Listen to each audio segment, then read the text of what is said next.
You had everything burned, the little girl told the millionaire at the scene of the fire. But when they enter the burned house, they discover something horrible.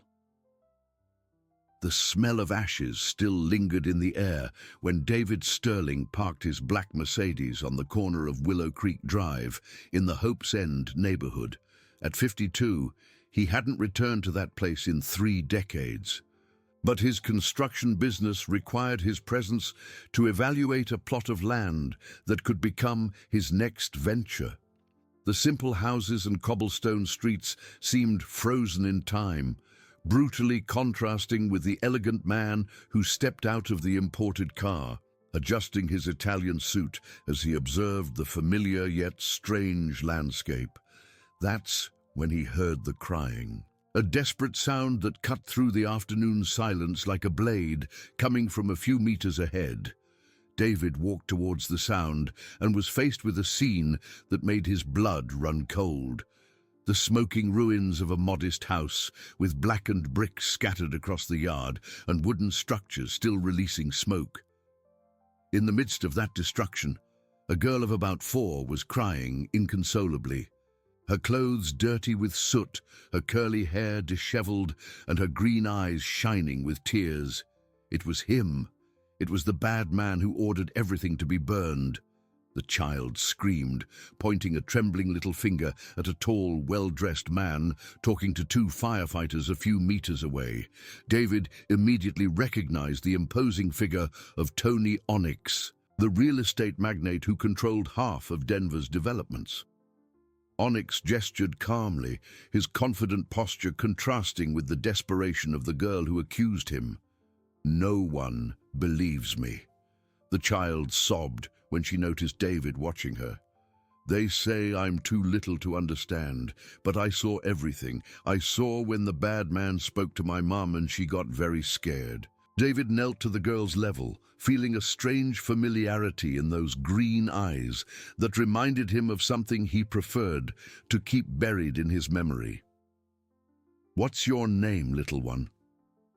"Sophie," she replied, wiping her nose with the back of her hand. "Sophie Miller. And you're not going to believe me either, right? Nobody ever does." The name Miller echoed in David's mind like a distant echo. He knew that last name. But from where? The girl continued talking, her choked voice mixing with the noise of the firefighters working among the rubble. "My mom's name is Claire. She used to clean the bad man's office, but she disappeared 2 weeks ago, and I was left alone at home. Last night she came back, but she was very scared and saying strange things. Then the fire came and burned everything." Claire Miller. The name hit David like a punch to the gut. He vaguely remembered a young woman with that name who worked as a cleaner in some downtown offices when he was still a poor young man struggling to get out of that same neighborhood. But the memories were fragmented, mixed with the shame of his humble origins and the conscious effort he made to forget that time. "Where is your mother now?" David asked, watching Tony Onyx walk away from the firefighters and towards a luxurious car. "I don't know." Sophie started crying again. "When the fire started, she took me outside and told me to stay here. Then she ran off and never came back." At that moment, Tony Onyx passed by them, casting a cold glance at David and completely ignoring Sophie's presence. The magnate was speaking on his cell phone in an authoritarian voice. "Yes, the problem has been solved. The property is cleared for demolition. You can prepare the acquisition documents." Sophie squeezed David's hand with a surprising strength for a 4-year-old child. "Did you hear? He was talking about my house. He had it burned down to take our land." David felt an old anger rising in his chest. The same anger he felt as a child, watching the powerful trample the weak in that very same neighborhood. He watched Tony Onyx get into his car and drive away, leaving behind an orphaned girl and the ruins that were once the only home she knew. "Do you have other relatives, Sophie? Someone who can take care of you?" The girl shook her head negatively. "It was just me and my mom. She always said the 2 of us were a complete family, and we didn't need anyone else. One of the firefighters approached them, sweat running down his blackened face. "Sir, do you know this child? She's been here alone since we arrived. We're going to have to call Child Protective Services." David looked at Sophie, who stared at him with a mixture of hope and terror in her eyes. Something inside him, a voice he had silenced long ago, whispered that he couldn't abandon this girl. Maybe it was the memory of his own miserable childhood, or maybe the guilt of having managed to escape that place while others remained behind. "She's with me," David said, surprising himself with the firmness of his own voice. "I'm a friend of the family. I can take care of her until we sort this out." Sophie looked up, a spark of hope illuminating her ash-stained face. "Are you going to help me find my mum?" David took the girl's small hand, feeling the weight of a responsibility he hadn't planned to take on. "We'll find her, Sophie. I promise." As they walked towards the car, David couldn't stop thinking about the disturbing coincidence. Tony Onyx, the most powerful man in Denver's construction industry, was interested in the exact same plot of land he had come to evaluate. And now, a 4-year-old child was accusing him of having ordered the house to be burned down to force the sale of the property. As he settled Sophie into the back seat of his Mercedes, David realized he had just made a decision that would change his life completely. He didn't know yet that Tony Onyx had already noticed his interference, and that at that very moment he was planning how to neutralize any threat to his business. And David had definitely become a threat. David's mansion in the upscale Cherry Creek neighborhood contrasted brutally with the simplicity of Hope's End. When the electronic gate opened to reveal well-kept gardens and a crystal-clear pool, Sophie pressed her face against the car window, her eyes wide with amazement at so much opulence. It was as if she had been transported to a completely different world, a place that existed only in the movies she watched on the broken television in her old house. "Is this where you live?"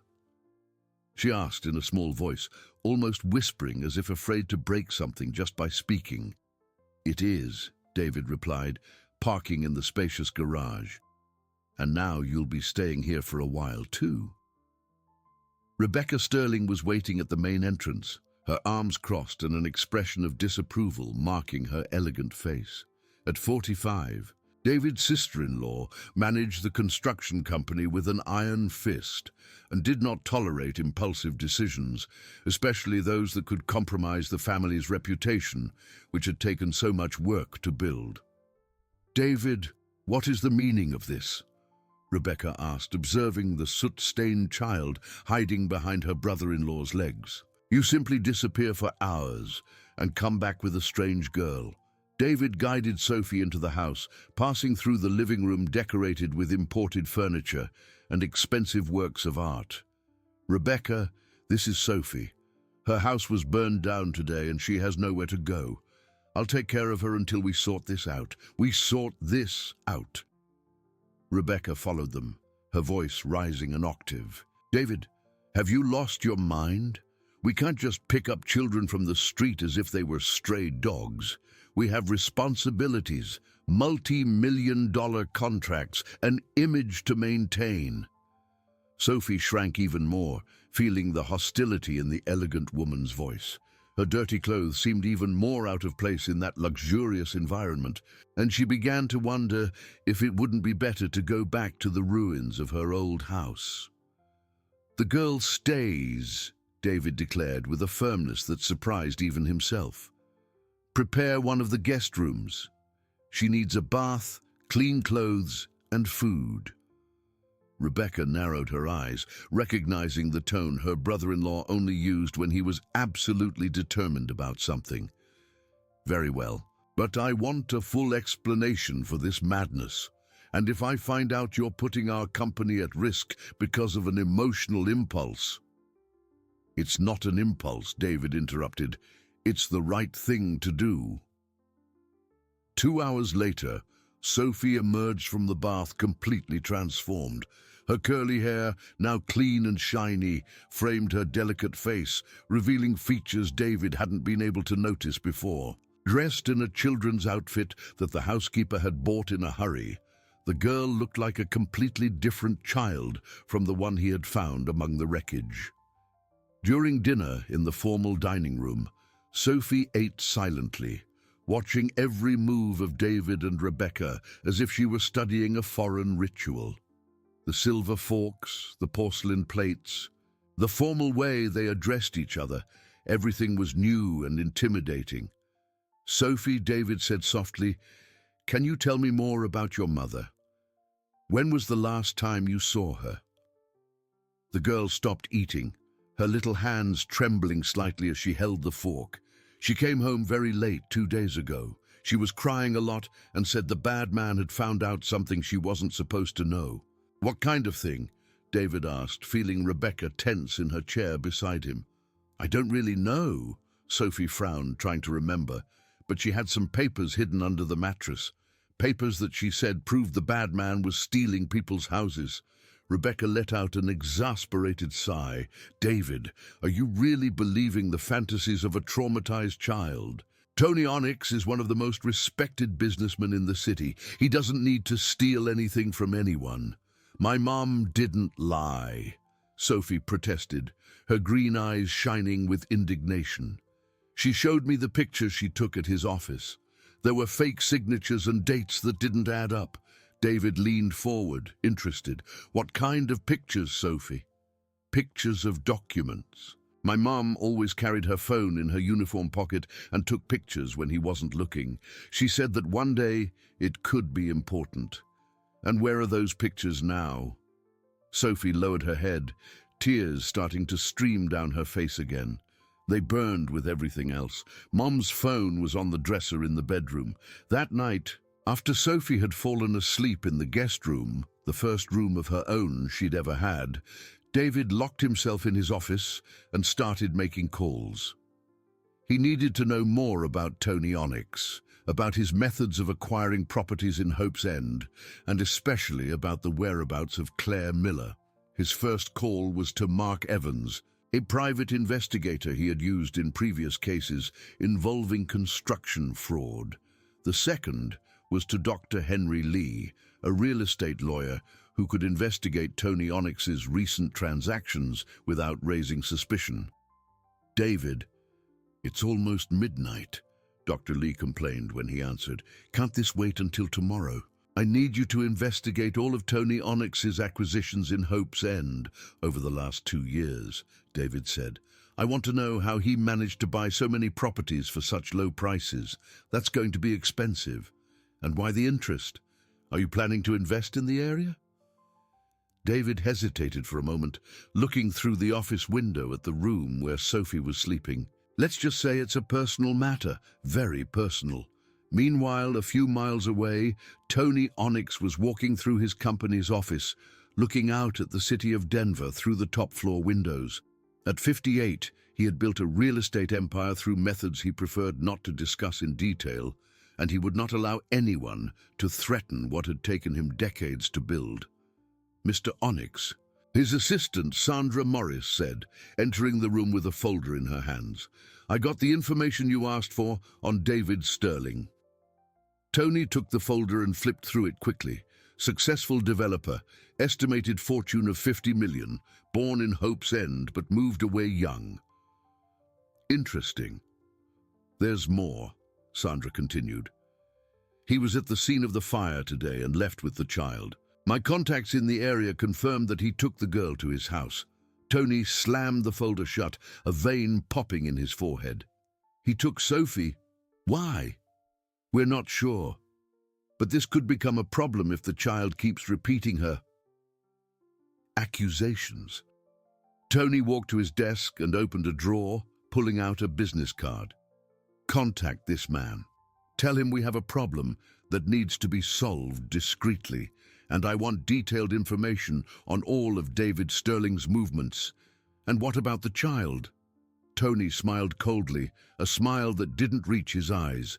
"A 4-year-old girl with no family, traumatized by a fire. Accidents happen. especially with children who are left alone in big, dangerous houses. The next morning, David woke up to the sound of Sophie humming in the next room. It was a sad and beautiful melody he didn't recognize, but it touched something deep in his heart. When he opened the door to her room, he found the girl sitting on the bed, drawing in a sketchbook the housekeeper had bought. "Good morning," he said softly. "What are you drawing?" Sophie held up the sketchbook, showing a detailed drawing of a small house with a yard full of flowers. "It's my house before the fire. My mom planted these flowers when I was born." David sat on the edge of the bed, observing the drawing with attention. The precision of the details was impressive for a 4-year-old. "You draw very well, Sophie. My mom taught me. She said drawing helps you keep the good memories." Sophie turned the page and showed another drawing, the face of a young woman with kind eyes and a warm smile. "This is my mom. Are you really going to help me find her?" David looked at the drawing and felt something strange in his chest. There was something familiar about that face, something that stirred memories he had buried long ago. "Yes, Sophie, we're going to find her." But what David didn't know was that at that very moment, Tony Onyx's men were already watching his house, planning how to eliminate both him and the child who knew too much. And that with every passing hour, Claire Miller was being taken further away, drugged in a psychiatric clinic where no one would ever think to look for her. 3 weeks had passed since Sophie arrived at David's mansion, and the household routine had changed completely. The girl showed surprising intelligence, memorizing every room, every object, every person who worked there. Even more impressive was her ability to draw detailed maps of the old Hope's End, including houses that had been demolished years ago, as if her mind were a photographic archive of the neighborhood. "Look what I drew today," Sophie said, running towards David with a sketchbook in her hands. It was the 3rd sketchbook she had filled in just 3 weeks, each page filled with precise drawings and memories of a life that had been brutally interrupted. David looked at the new drawing and felt a shiver run down his spine. It was a map of Willow Creek Drive, but not as it was today, but as it was more than 30 years ago, when he was still a poor boy running barefoot through those same streets. Sophie had drawn houses he vaguely remembered, corners where he had played, even Mr. Johnson's old bakery that had closed decades ago. "How do you know what this street used to look like?" he asked, trying to keep his voice calm. "My mum showed me old photos she kept in a little box. She told me stories from when she was younger and worked around here." Sophie pointed to a specific house in the drawing. She said she met a really nice boy in this house, but he left and never came back. David swallowed hard. The house Sophie was pointing to was exactly where he had lived with his mother until he was 18. When he finally had enough money to leave that neighborhood and never look back, the coincidence was too disturbing to be ignored.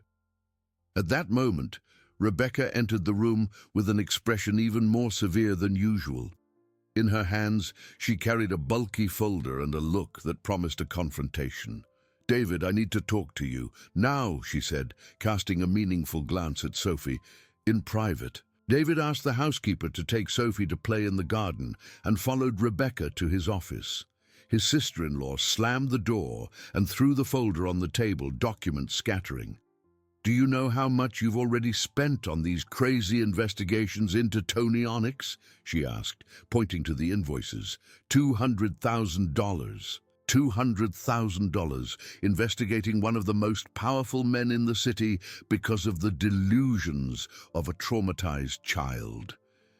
David leafed through the papers, seeing invoices from private detectives, specialized lawyers, private investigators. "They're not delusions, Rebecca. Mark Evans has already found irregularities in at least 5 of Tony Onyx's acquisitions in Hope's End. Minor irregularities, bureaucratic problems that can be easily explained." Rebecca slammed her fist on the table. "Meanwhile, we're losing contracts because you're obsessed with this story." Almeida Construction closed a deal with our competitors because you didn't show up to 2 important meetings. There are more important things than money, David muttered, but without much conviction. Since when? Rebecca laughed bitterly. Since when does David Sterling put feelings above business? You built this empire by stepping on feelings, remember? Or have you forgotten all the families that had to leave their homes to make way for your luxury condos? Rebecca's words hit David like punches to the gut because they were true. For decades, he had been exactly like Tony Onyx, using his power and influence to get land at the lowest possible prices, without caring about the human consequences of his business decisions. At that moment, a sharp scream from the garden interrupted the argument. They both ran to the window and saw Sophie on the ground near the pool, the housekeeper kneeling beside her trying to calm her down. David ran downstairs, finding the girl in a state of panic, pointing to the bushes near the property wall. "There's a man there! There's a man watching me!" Sophie screamed, trembling with fear. David looked in the direction she indicated, but the bushes were empty. However, some broken branches and trampled leaves indicated that someone had indeed been there. "Are you sure you saw someone?" he asked, crouching down to the girl's level. He was a big man in a black suit, just like the men who were with the bad man on the day of the fire, Sophie replied, still sobbing. That night, David hired security guards to patrol the property and installed additional cameras around the perimeter. It was clear that Tony Onyx had noticed his investigations and had begun to react. What worried him was how far the magnate would be willing to go to protect his secrets. Dr. Henry Lee called at 10 o'clock at night with news that changed everything. "David, I found something important about Tony Onyx's acquisitions. You need to see this in person." An hour later, David was in the lawyer's office, looking at documents spread across a conference table. Henry pointed to several property deeds, all with signatures that looked identical but were dated at different times. "These signatures are forged," Henry said. "All of them. Tony Onyx forged documents for at least 15 properties in Hope's End, including the house where Claire Miller lived with her daughter. How can you be sure? I had a forensic handwriting expert analyze them. The signatures were made by the same person, trying to imitate different property owners. Furthermore, several of these people were verifiably in other states on the dates they supposedly sold their houses." David sat down heavily in a chair, processing the information. That means Sophie was right. Tony Onyx really was stealing the properties. Not only that, Henry opened another folder. "I found some interesting hospital records. Claire Miller was admitted 3 days after the fire to a private psychiatric clinic in Fort Collins, involuntary admission for acute psychotic break. Where? The Renaissance Clinic. The strange thing is that the admission was authorized by a supposed brother of hers, but Claire has no brothers. I checked all the family documentation." David stood up abruptly, a mixture of anger and relief washing over him. Claire was alive, but she was being held prisoner in a psychiatric clinic through forged documents. "I need to get her out of there," he said. "Hold on," Henry grabbed his arm. "It's not that simple. If we show up there making accusations without concrete proof, Tony Onyx could simply move her somewhere else or solve the problem permanently. So what do you suggest? We need more evidence, and we need to be very careful. Tony Onyx has already realized we're investigating. The intimidation attempt at your house today confirms that." David ran a hand over his face, feeling the weight of the responsibility he had taken on. "How much time do we have?" "I don't know. But as long as Claire is drugged in that clinic, she doesn't pose a threat to him. The problem is the girl. Sophie is the only witness who can confirm Claire's story about the fraud." At that moment, David's cell phone rang. It was his home security company. "Mr. Sterling, we had an attempted break-in. The guards managed to scare off 2 men who tried to climb the back wall. They fled when they realized they were detected." David hung up the phone with trembling hands. Tony Onyx had moved from veiled threats to direct action, and the main target wasn't him, it was Sophie. "Henry, I need to get Sophie out of the city tonight. She's not safe. To where? I have a cabin in Aspen that few people know about. She'll stay there while we sort this out." But what David didn't know was that at that very moment, Rebecca was in her room making a call that would change everything. "Tony, it's Rebecca Sterling. We need to talk. My brother-in-law is out of control and putting the whole family at risk. Maybe we can reach an agreement." On the other end of the line, Tony Onyx smiled. Finally, someone with some sense in the Sterling family. "I'm listening, Mrs. Sterling. The child needs to go. Far away. Forever. And David needs to stop these ridiculous investigations. In return, you stop the intimidation, and we all get on with our lives." "Interesting. And how do you plan to convince your brother-in-law to give up the girl?" Rebecca looked out her bedroom window, seeing Sophie sleeping peacefully in the next room, unaware that her fate was being decided at that moment. "Leave that to me. I have some contacts in the judiciary who can question the temporary custody. An investigation into David's suitability as a temporary guardian could be very enlightening." "You're smarter than I thought, Mrs. Sterling." "I'm not smart. I'm practical. And I know when it's time to cut our losses." When David returned home at 2 in the morning, he found everything silent. He checked on Sophie's room and found her sleeping soundly, still clutching her sketchbook to her chest. He didn't know that, in a few hours, his life and the girl's life would be turned upside down again by a betrayal he never imagined possible. The next morning brought a devastating surprise. David woke to the sound of cars pulling up to his mansion's entrance and authoritarian voices echoing through the foyer. When he came downstairs, he found 2 social workers and a court officer talking to Rebecca, who maintained a solemn expression while holding some documents. "Mr. David Sterling?" asked the older social worker, a woman with grey hair and a stern expression. "I'm Dr. Carmen Alves, from the Department of Child Protection. We received an anonymous tip questioning the adequacy of the temporary custody conditions for the minor, Sophie Miller." David felt the world collapse around him. What kind of tip? Allegations that the child is being exposed to risky situations, including threats from third parties related to your business activities, the court officer replied, handing him a summons. "We have a court order to temporarily remove the minor until a full assessment is conducted." At that moment, Sophie appeared at the top of the stairs, still in her pajamas, rubbing her sleepy eyes. When she saw the strangers in the room, her face immediately contorted with fear. "David, what's happening?" she asked, slowly coming down the steps. David went up a few steps to be at the girl's level, his heart breaking as he saw the terror growing in her green eyes. "Sophie, these people want you to go with them for a few days." "No!"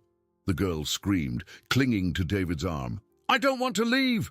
This is my home now. You promised you would help me find my mum." The social worker climbed the stairs, gently trying to separate Sophie from David. "Honey, it's just temporary. We're going to a safe place where you'll be well taken care of. You're with the bad man," Sophie accused, her tears starting to flow. "He sent you to take me. I'm not going." David looked at Rebecca, who avoided his gaze, and he immediately understood what had happened. "It was you," he murmured, his voice filled with disbelief and betrayal. "You made the call." Rebecca lifted her chin defiantly. "I did what was necessary to protect our family." "You've lost your mind, David. This obsession is destroying everything we've built." Sophie's removal was brutal. The girl cried and screamed as she was carried out of the mansion, reaching her arms out for David, who was being restrained by the court officer. Her last words before being placed in the official car were, you promised you would help me." David stood at the entrance of his house for several minutes after the cars drove away, feeling as if a part of his soul had been ripped out, Rebecca tried to approach him, but he stopped her with a look full of hatred. "Get out of my house," he said, his voice controlled but dangerous. "Now, David, you'll thank me for this. When you come to your senses, you'll understand that." "Get out," he yelled, making Rebecca retreat. "And don't come back. Our partnership is over today." Alone in the mansion, David locked himself in his office and made a call that would change everything. "Mark Evans, it's David. I need you to drop everything you're doing and focus on one mission. Find Claire Miller, and I need you to find her today. David, we already know where she is. The Renaissance Clinic in... I don't care where she is officially. I want you to break into that clinic if you have to and bring me concrete evidence of what Tony Onyx is doing to her. And I want you to document everything." 3 hours later, Mark called back with information that confirmed David's worst fears. "I managed to get into the clinic as a family member of another patient. I found Claire Miller. David, she's being kept sedated with heavy drugs. I managed to record a conversation with her during a moment of lucidity. What did she say? That she has hidden proof of Tony Onyx's fraud. Not just photos on her phone, but physical documents she stole from his office. They're hidden in a bank account in Sophie's name." "What bank account?" "Claire opened a savings account for her daughter and deposited not just money, but important documents inside a safe deposit box. She gave me the address and the access codes. David, this is enough evidence to bring down Tony Onyx completely." David hung up the phone, and for the first time in weeks he smiled. But his smile vanished when he realized that to access an account in Sophie's name, he would need the legal presence of the child or her legal guardian. And at that moment, he was neither. It was then that he received an unexpected call. "David Sterling," said a familiar childish voice. "It's Sophie. I'm calling secretly from the phone of the lady who takes care of me here. Sophie, my dear, are you okay? Where are you?" "In a house with other kids. The ladies are nice, but I want to come home." "David, I remembered something very important my mom told me." "What was it?" "She taught me the secret numbers for our bank account. She said if anything happened to her, I should use those numbers to get the important papers she saved to protect me." David felt a wave of hope. "Sophie, can you find a way to get out of there without anyone noticing? Just for a few hours?" "I think so. In the afternoon, all the kids take a nap and the ladies are distracted. Then let's meet at the Central City Bank at 3 o'clock. Do you remember where that is?" "I remember. My mom used to take me there sometimes." At 3 in the afternoon, David was waiting nervously at the bank branch when he saw a small figure walk through the main door. Sophie had managed to leave the temporary facility and walk to the city center alone, showing a courage that impressed even the bank employees. "The keys to Mummy's documents," she said, handing him a small piece of paper with numbers written in a child's handwriting. What they found in the safe deposit box exceeded all expectations. Claire had systematically documented Tony Onyx's fraud for months. Photos of forged documents, recordings of compromising conversations, copies of fraudulent contracts. It was a complete arsenal of evidence that could not only free Claire from the clinic, but also send Tony Onyx to prison for decades. But the biggest surprise came when David found, at the bottom of the box, a sealed letter addressed to him. "David," the letter read in Claire's delicate handwriting, "if you are reading this, it means something terrible has happened to me and to our daughter. Yes, our daughter. Sophie is your daughter, the fruit of those wonderful months we spent together before you left to build your new life. I never told you because I knew you had dreams too big to be limited by family responsibilities. But now that she is in danger, you have the right to know the truth. The evidence in this box is enough to protect Sophie and ensure she has the secure future I always wanted to give her. Forgive me for keeping this secret for so long. I have loved you since the first day, and I never stopped loving you. Claire. David read the letter twice, his hands shaking, while Sophie watched him curiously. What does it say, David? He looked at the girl, his daughter, and finally understood why he had felt such an immediate connection to her, why every gesture, every expression seemed familiar. It says that your mother is a very brave woman and that we are going to bring her home.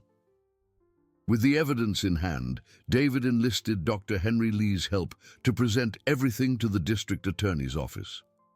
Within 48 hours, Tony Onyx was arrested, his companies were sealed for investigation, and Claire was immediately removed from the psychiatric clinic to a public hospital where she received proper treatment to reverse the effects of the drugs she had been forced to take. Sophie was returned to David's custody when the documents proved he was indeed her biological father, and Rebecca lost not only her stake in the company, but was also indicted for obstruction of justice due to her collaboration with Tony Onyx. 2 weeks later, on a sunny December morning, David was in the garden of his mansion watching Claire teach Sophie how to plant flowers in the bed they had prepared together. Claire had fully recovered from the medication, but still bore the psychological scars of the trauma she had endured. "David," she said, approaching as Sophie ran after the butterflies flitting among the flowers, "do you forgive me for hiding the truth about Sophie all these years?" He took her hand, watching the daughter he had finally met and already loved more than life itself. "Claire, you gave me the greatest gift I could ever receive. A family, a reason to be a better person. And now we rebuild, the three of us, in Hope's End, if you want. I bought all the land that Tony Onyx had fraudulently acquired, and I'm going to return it to the original families, and we will build the community those people deserve there." Sophie ran towards them, her hands dirty with soil and a radiant smile lighting up her face. "Daddy David." "Mommy Claire, look, I planted a flower for every person who loves us." David picked Sophie up, feeling Claire hug them both, and for the first time in his adult life, he understood the true meaning of the word home. It wasn't a luxurious place or an impressive mansion. It was that moment, that hug, that family that fate had separated and finally reunited through the courage of a 4-year-old girl who refused to give up on finding her mother and ended up finding much more than she expected. She found a father she never knew existed, but who had loved her from the very first glance. If you enjoyed this video, please subscribe to my channel. I promise to bring you videos every day that will make your life happier.